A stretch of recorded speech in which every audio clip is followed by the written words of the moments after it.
दोस्तों, एक ऐसी दुनिया है जहां लोग पानी की बूंद बूंद को तरस रहे हैं। डेली का काम बिना पानी के करने पर मजबूर है। कैसे करेंगे, क्योंकि उन्हें पीने तक का भरपूर पानी नहीं मिल रहा। लेकिन जैसा हमेशा होता है ना, अमीरों के पास चाहे दुनिया में कैसी भी मुसीबत क्यों ना जाए, उन्हें परेशानी नहीं होती। वैसा ही कुछ यहाँ पर भी है दोस्तों। बड़ी बड़ी प्राइवेट कंपनी ने जमीन के अंदर पानी निकालने के लिए मशीन लगा दी है, क्योंकि अभी भी कहीं कहीं ऐसी जगह है जहाँ जमीन के अंदर से पानी निकाला जा सकता है। और उन जमीनों से जितना भी पानी निकलता है उसे शहरों में सप्लाई कर दिया जाता है, जहाँ पर अमीर लोग रहते हैं। लेकिन गरीब लोग बेचारे गाँव में रहने पर मजबूर है। उन्हीं गरीब लोग में होम्स परिवार भी रहता है दोस्तों, जिसमें पिता अर्नेस्ट, माँ कैथरीन, बड़ी बेटी मैरी और छोटा बेटा जेरोम शामिल है।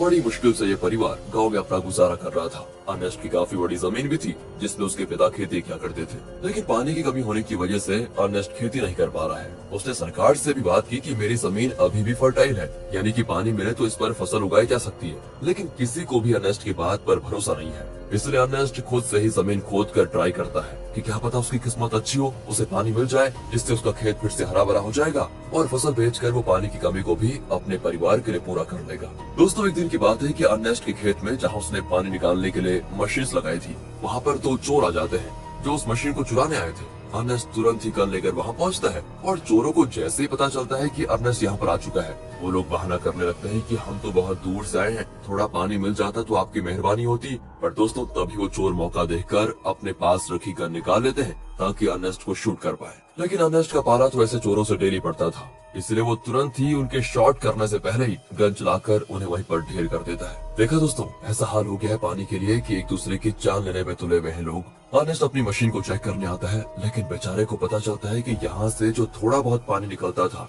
वो भी खत्म हो चुका है। इसका मतलब कि अब उसे दूसरी जगह फिर से गड्ढा खोद कर मशीन लगानी होगी ताकि वहाँ से पानी निकाला जा सके। अर्नेस्ट अब जेरोम के साथ वाटरमैन के पास जाता है। दोस्तों, वाटरमैन ऐसे लोगों का ग्रुप है जो प्राइवेट कंपनी के लिए काम करते हैं, बड़ी बड़ी मशीनों को लगाना ताकि अंदर से पानी निकाला जा सके और ये पानी शहर में सप्लाई किया जाता है। वैसे अर्नेस्ट इन लोगों को शराब या खाने पीने की चीजें डिलीवर करने का काम करता है। वो शहर से सारी चीजें अपने गधे पर लाद कर लेकर आता है और इन वाटरमैन को दे देता है। उन्हीं वाटरमैन में मैक्स नाम का एक आदमी भी शामिल है, जिससे अर्नेस्ट की थोड़ी अच्छी पहचान होती है। अर्नेस्ट मैक्स से कहता है कि देखो भाई, तुमने यहाँ बड़ी मशीन लगाने का काम शुरू कर दिया है। यहाँ से थोड़ी दूर मेरा खेत है जहाँ पानी आता था वैसे, लेकिन तुम्हारे यहाँ वो बड़ी मशीन लगाने की वजह से जो थोड़ा बहुत पानी मेरे खेत को मिलता था, अब वो भी बंद हो गया है। क्या तुम अपनी इन बड़ी मशीनों की लाइन दूसरी जगह नहीं लेकर जा सकते? मैक्स कहता है कि ये तो मेरा काम नहीं है, तुम्हें बात करनी है तो तुम हमारे बॉस से जाकर कर सकते हो। अर्नेस्ट को पता होता है कि बॉस तो उसकी सुनने वाला है नहीं, इसलिए वो बेचारा अपना छोटा सा मुंह लेकर जेरोम के साथ घर आने के लिए निकल आता है।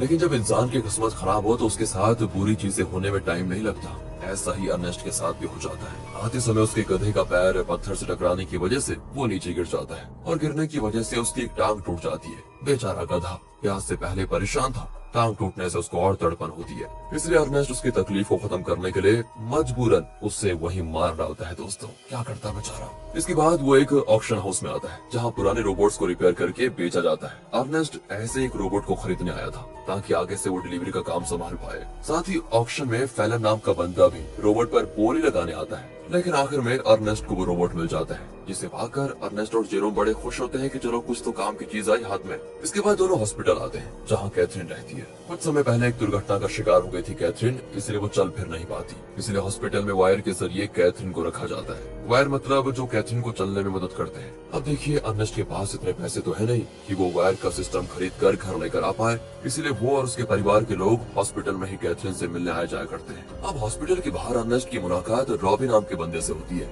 जो अर्नेस्ट का बढ़िया दोस्त है, काफी ज्यादा करीबी है। उसके पास तो रहने के लिए घर तक भी नहीं है, साथ ही वो दिमाग से भी थोड़ा कमजोर है, इसलिए अर्नेस्ट उसके पास जो थोड़ा बहुत पानी होता है वो रॉबी और उसके परिवार को दे देता है, क्योंकि भले अर्नेस्ट के पास में पानी की कमी है, लेकिन बंदे का दिल बहुत बढ़िया है यार। अब वहाँ से अर्नेस्ट जैसे ही घर आता है ना, उसके पास फैलन पहुँच जाता है, जो उससे कहता है कि मुझे तुम्हारा रोबोट चाहिए, कुछ जरूरी काम है। अर्नेस्ट को पता था कि फैलन एक नंबर का बदमाश आदमी है, वो रोबोट वापस करने में नाटक करेगा, इसीलिए दोस्तों अर्नेस्ट रोबोट देने से साफ मना कर देता है। साथ ही दोस्तों, मैं आपको बता दूं कि फैलन और अर्नेस्ट की बेटी मैरी का एक दूसरे के साथ चक्कर चल रहा है। अर्नेस्ट ने कई बार मैरी को समझाया कि वो फैलन से दूर रहे, वो अच्छा इंसान नहीं है, लेकिन मैरी है कि सुनने को तैयार ही नहीं होती। फिल्म की वजह से वो तो अपने पिता से भी नफरत करने लगी है। बताओ दोस्तों, माँ बाप कभी गलत होते हैं क्या? जो बच्चे माँ बाप की बात नहीं मानते उनके साथ तो बुरा होता ही है। कहीं मैरी के साथ भी कुछ बुरा ना हो जाए। खैर आगे देखते हैं। अगले सीन में अर्नेस्ट एक और जगह गड्ढा खोद रहा होता है, इस उम्मीद में कि शायद वहाँ से कुछ पानी निकल जाए, लेकिन बड़ी मशीनों के पाइपलाइन के कारण आसपास का पूरा इलाका सूखा पड़ चुका था। इसलिए अर्नेस्ट को यहाँ भी निराशा का सामना करना पड़ता है। साथ ही गड्ढा खोदने के दौरान अर्नेस्ट जेरोम से बात कर रहा होता है। वो कहता है, जब मैं शहर गया था वहाँ मैंने एक लड़की को देखा जिसके बाल तो छोटे हैं लेकिन देखने में बहुत सुंदर है। तुम तो बेटा बड़े हो चुके हो, कहो तो तुम्हारी बात करवा दो उससे। मैं नहीं जानता कि इस हालत में हम कब तक जिंदा रह पाएंगे, इसलिए हमारे पास जो भी पल बचे उन्हें अच्छे से जी लेना चाहिए हमें। और दोस्तों ऐसे ही बात बेटे आपस में बात करते हुए कुछ टाइम एक दूसरे के साथ बढ़िया तरीके से बिताते हैं। इसके बाद अर्नेस्ट जैसे घर आता है, मैरी उससे कहती है, मुझे पैसे चाहिए पापा, मैं फिल्म के साथ जा रही हूँ, मुझे यहाँ पर बहुत घुटन हो रही है। अर्नेस्ट कहता है, घुटन हो रही है? मैंने बचपन से तुम्हें पाल पोस के बड़ा किया, सब कुछ देने की कोशिश की तुम्हें, और फिर भी तुम ऐसी बातें कर रही हो। मैरी तो ऊपर से जवाब देती है, कहती है, हम यहाँ पर जी नहीं रहे, सर्वाइव कर रहे हैं और मुझे ऐसी जिंदगी चाहिए ही नहीं। अर्नेस्ट के लाख समझाने पर भी जब मैरी नहीं मानती तो अर्नेस्ट मैरी को कमरे में बंद करके खिड़कियों पर कीड़े लगा देता है ताकि वो फिल्म से मिल ना पाए। अब अर्नेस्ट जैसे सप्लाईज लेने के लिए शहर जाने वाला होता है, तभी उसको पता चलता है कि रोबोट गायब है। ये देखकर उसकी हालत खराब, वो परेशान हो जाता है। वो समझ चुका था कि ये काम तो फिल्म के अलावा कोई दूसरा कर नहीं सकता। वो वहाँ से तुरंत वाटरमैन के पास आता है ताकि उनसे पूछ सके कि क्या फिल्म यहाँ पर आया था कि नहीं।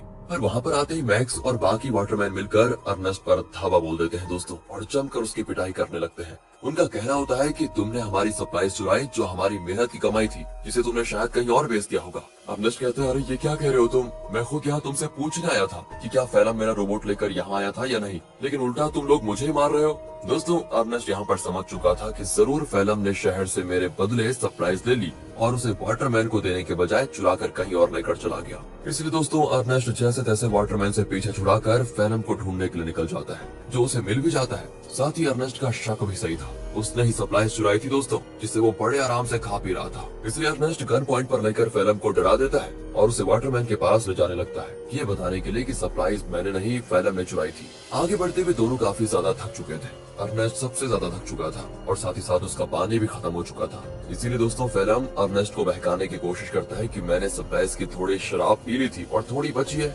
मेरी मानो तो बची हुई शराब हम दोनों आधा आधा बांट कर पी लेते हैं। ज्यादा से ज्यादा वाटरमैन क्या करेंगे, मुझे मारेंगे ही ना, लेकिन अगर हमने पिया नहीं तो हम प्यास से जरूर मर जाएंगे। इस पर अर्नेस्ट मान जाता है, लेकिन जैसे ही वो फिल्म को रस्सियों से आजाद करता है, फिल्म उस पर ही हमला कर देता है। बेचारा अर्नेस्ट पहले से ही थका हुआ था और मार खाने की वजह से उसका काफी ज्यादा खून बहने लगता है। इसके बाद तो फिल्म जबरदस्ती बाकी सारी शराब अर्नेस्ट के मुंह में डाल देता है, ताकि जब वाटरमैन उसे देखे तो उन्हें यकीन हो जाए कि अर्नेस्ट ने ही सप्लाईज चुराई थी और उसी ने उनकी शराब पी ली। इतना ही नहीं दोस्तों, फिल्म अर्नेस्ट को मार मार कर रोबोट के साथ ही रस्सी से उसको बांध देता है, ताकि दुनिया को लगे कि रोबोट ने आउट ऑफ कंट्रोल होकर अर्नेस्ट पर हमला कर दिया, जिससे उसकी जान चली गई। और होता भी ऐसा ही है, बेचारा अर्नेस्ट मारा जाता है दोस्तों, और सभी लोगों को लग रहा था कि रोबोट ने अर्नेस्ट की जान ली। दोस्तों हमेशा अच्छे लोगों के साथ बुरा ही क्यों होता है यार। अगले सीन में जेरोम अपने पिता को खोने के बाद बहुत उदास बैठा होता है। वो सारा गुस्सा रोबोट पर उतार कर उसे तोड़ने की कोशिश कर रहा होता है, क्योंकि अभी तो उसने ये मान लिया है कि रोबोट ने ही उसके पिता की जान ली।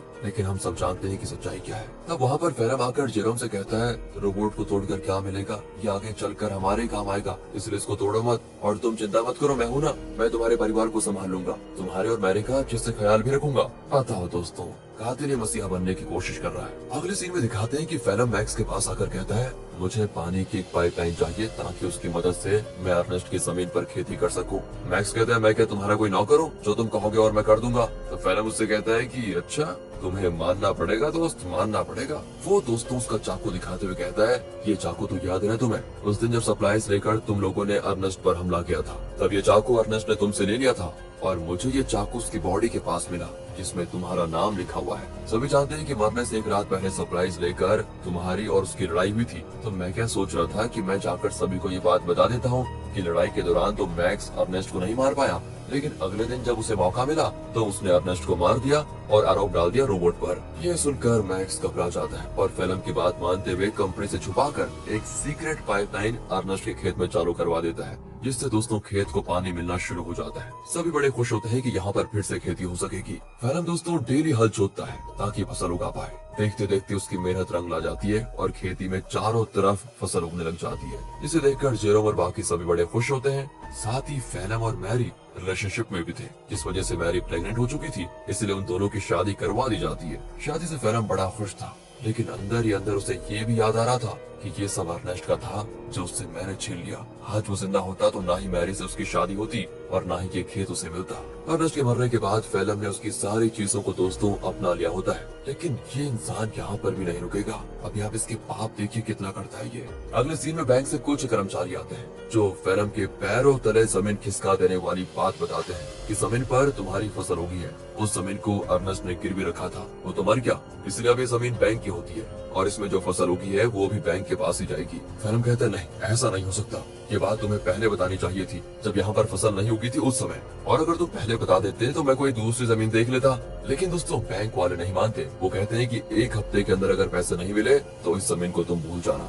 इतना कहने के बाद वो चले जाते हैं। फेलम तो परेशान हो चुका था कि अर्नेस्ट ने तो मुझे बेवकूफ बना दिया, बेकारी कहेगा, जमीन तक गिरवी रखिए, बताओ अब पैसों का बंदोबस्त कैसे कर पाऊंगा। बताओ दोस्तों, ये तो वही बात हो गई, उल्टा चोर कोतवाल को डांटे।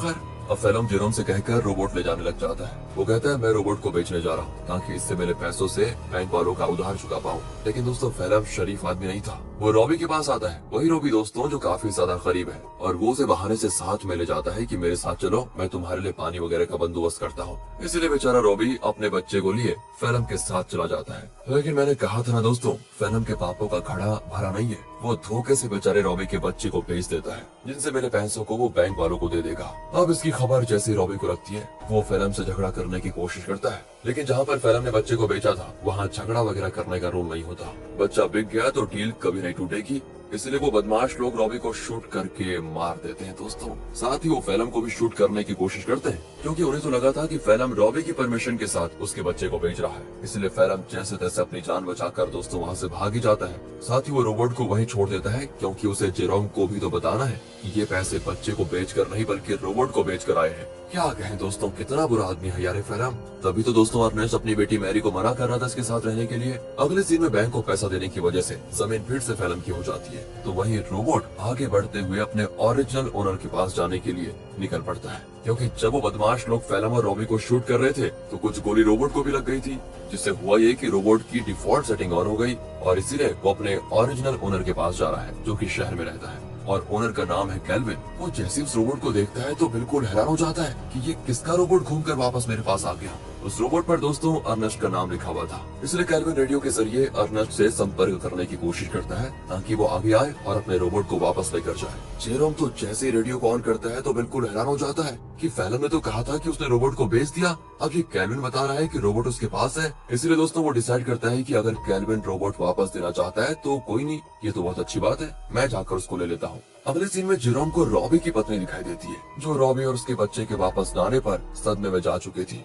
वो एक गुड़िया लेकर रॉबी और अपने बच्चे के आने का इंतजार करती है। सच में दोस्तों बेचारी के साथ बहुत बुरा हुआ ना। एंड इस चीज को देखकर जेरोम को लगता है कि जरूर कुछ तो बात है जो फेलम छुपा रहा है। जिसके बाद वो शहर के बॉर्डर पर आता है, लेकिन 18 साल से कम होने की वजह से गार्ड्स उसे शहर में जाने नहीं देते। तब वहाँ पर एक लड़की आती है जिसका नाम अना है। वो जेरोम से कहती है मेरे पास आ जाओ, मैं तुम्हें शहर भिजवा सकती हूँ, वो भी बहुत कम पैसों में। जेरोम जैसी अना को देखता है तो बिल्कुल हक्का बक्का हो जाता है, क्योंकि वो हूबहू वैसी होती है जैसा कि अर्नेस्ट ने उसे छोटे बालों वाली उस लड़की के बारे में बताया था। याद है ना दोस्तों, जब अर्नेस्ट जेरोम से कह रहा था कि तुम्हारी शादी कर लेते हैं, उससे बात कर लेते हैं तुम्हारी, तो दोस्तों जेरोम उससे फिर अर्नेस्ट के बारे में पूछता है, लेकिन वो तो जानती नहीं अर्नेस्ट को। जेरोम भी आगे कुछ नहीं कहता और इसके बाद वो जेरोम को शहर तक जाने वाली सामान की गाड़ी में छुपा कर बैठा देती है और उसकी मदद से जेरोम शहर पहुंच जाता है। अब शहर आने के बाद जेरोम कैल्विन से मिलता है, जो उसे उसका रोबोट वापस कर देता है। रोबोट को जो गोलियां लगी थी कैल्विन ने उसे भी रिपेयर कर दिया था, साथ ही उसने रोबोट की सेटिंग भी सही कर दी थी।